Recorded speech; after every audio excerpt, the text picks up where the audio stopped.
Oh, dude, that's what we should talk about. Microsoft today announced they are raising the price of video games to $80. As we mentioned with the Nintendo Switch announcement, the whole industry has been like fiending to do this, and now Nintendo broke the seal, dude. Nintendo broke the ancient pentagram hex, holding in the higher prices, and now everyone's doing it, including Sony has raised PS5 prices. I don't know if they've raised game prices yet, but they raised. Now, not all of this is, game companies finally breaking the seal and raising prices. Video game consoles are not exempt from the tech tariffs. And since many of the parts are made in China, it is causing chaos and uncertainty in the console industry. So console prices are rising. Microsoft, Sony, and Nintendo are all upset about it. But also, I think the game prices is more of something that the entire industry has wanted and now has the ability to do. Like, this is more tariff reasoning. Consoles, controllers, headsets, the prices are going up. Market conditions. They're basically saying tariffs. They don't want to say it without pissing off China or America. But prices are going up. The Series X is going from $499 to $599. Damn, dude, that's a big increase. Series S is going up $80. Controllers are going up. The price of existing games will remain the same. It's raising the price for new first-party games to $80 starting this holiday season. Holy shit, dude. So now it's not just Nintendo Switch, it's everywhere. New AAA games are $80. The greedy gremlin has been unleashed. Yeah, indie games, more and more appealing. Finally found an excuse. I mean, they've been looking for it. Nobody wanted to be the first one to do this. Nintendo finally said, F it, we have a new console, we can do it. And now everybody's breaking edge. At this rate, I'm worried GTA 6 is going to cost $100. Don't they sell consoles at a technical loss to games pay it back? This is generally the model outside of Nintendo. Nintendo always sells their consoles at a profit, but I forget which console it was. Maybe it was the 360. They lost so much money on the console that they got burned on it, and now they don't. Now they make it really close. They kind of want to sell it even. They don't want to sell it at a loss. It was the 360 or the Xbox One. One of them was like such a loss for each console sold that they got burned on it, and they've decided they have to sell. So, you know, when tariffs rise, they want to just raise their cost. Is Sony raises the PS5 price, is the Switch 2 going to be a good value now? Wait, what do you mean?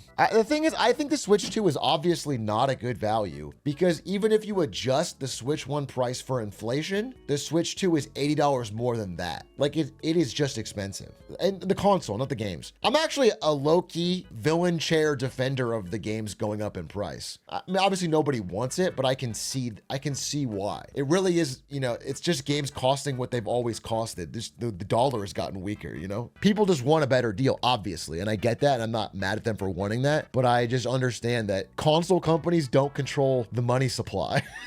If there's a constant money printing stream that devalues the dollar, eventually the cost will go up. And they also don't control your wages. They're just responding. It's like if a banana goes up at the supermarket in price and you're like, well, these fucking banana make, you know, it's like the banana maker's not the problem. It's this central bank.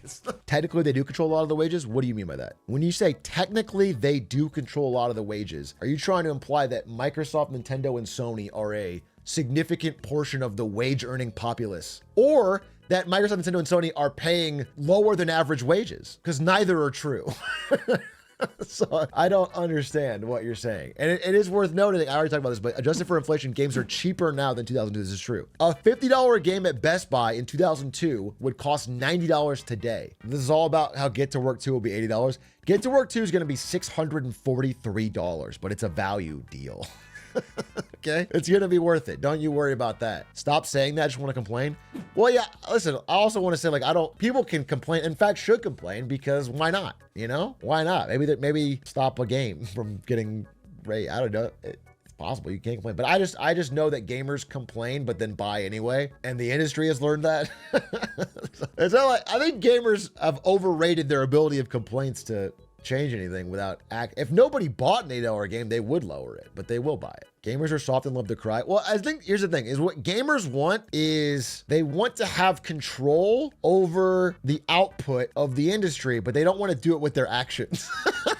They want to have control without self-control. So they don't want to be able to sacrifice in any way. Yeah, but it's whatever. It's fine.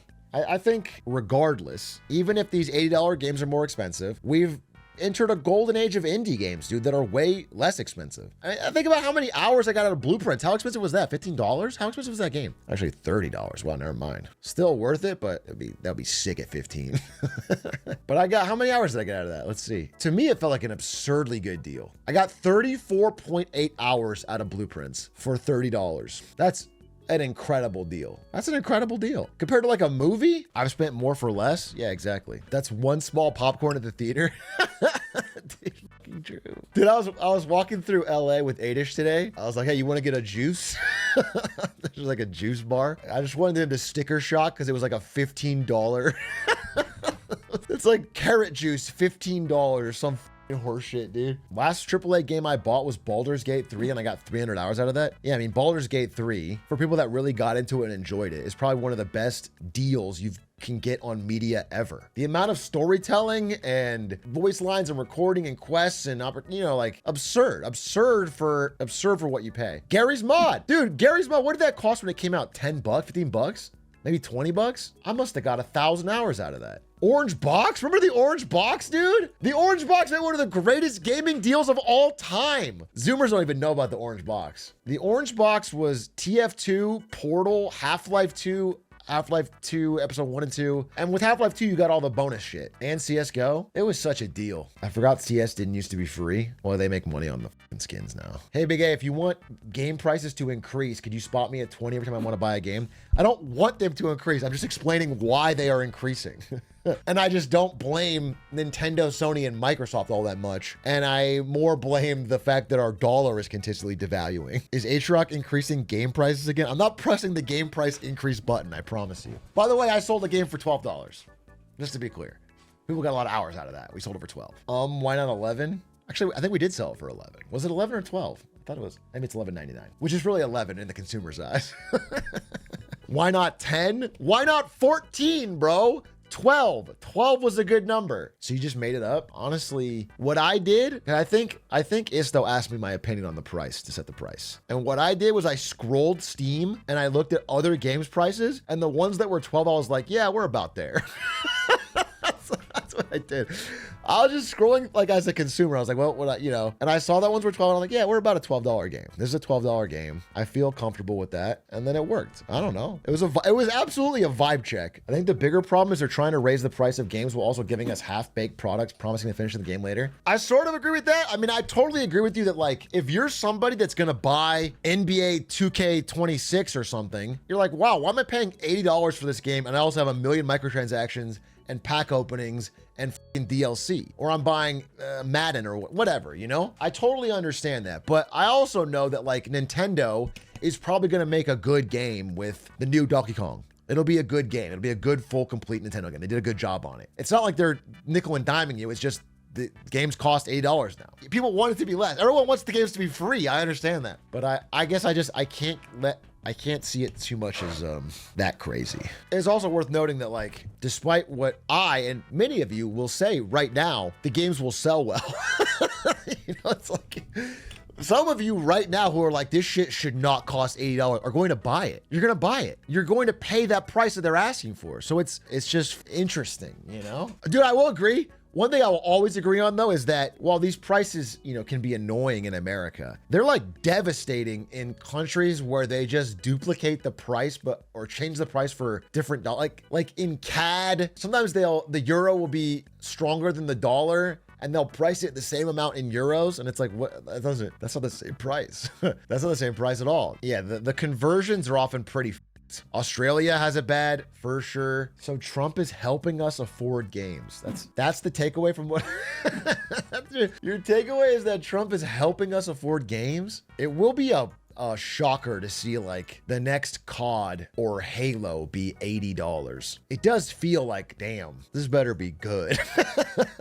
This better be good, bro. It just does feel like you're asking a lot. Concord cost $400 million to dev. Baldur's Gate 3 cost $100 million to dev. I think there's a big problem with development of these AAA companies, more so than inflation. If I had like a scatter plot of dev costs, review scores, and sales, I would imagine that Concord is an extreme outlier. That feels like a really cherry-picked data point. You know what I'm saying? I would imagine Concord is a notoriously epic flop of epic proportions. So I don't know that it's a great example. And Baldur's Gate 3, on the other hand, is kind of like a cherry-picked example of extreme, extraordinary dev talent and value. They made a real labor of love and didn't even make as much money as they did well, but they could have made more money. I mean, I wouldn't say it's just that. I do think dev costs in general are going up, but I think it's because AAA games are harder to make, or at least to make them feel like they're worth that extra in a sea of indie. I think to make them feel like they're special or AAA is costing more and more.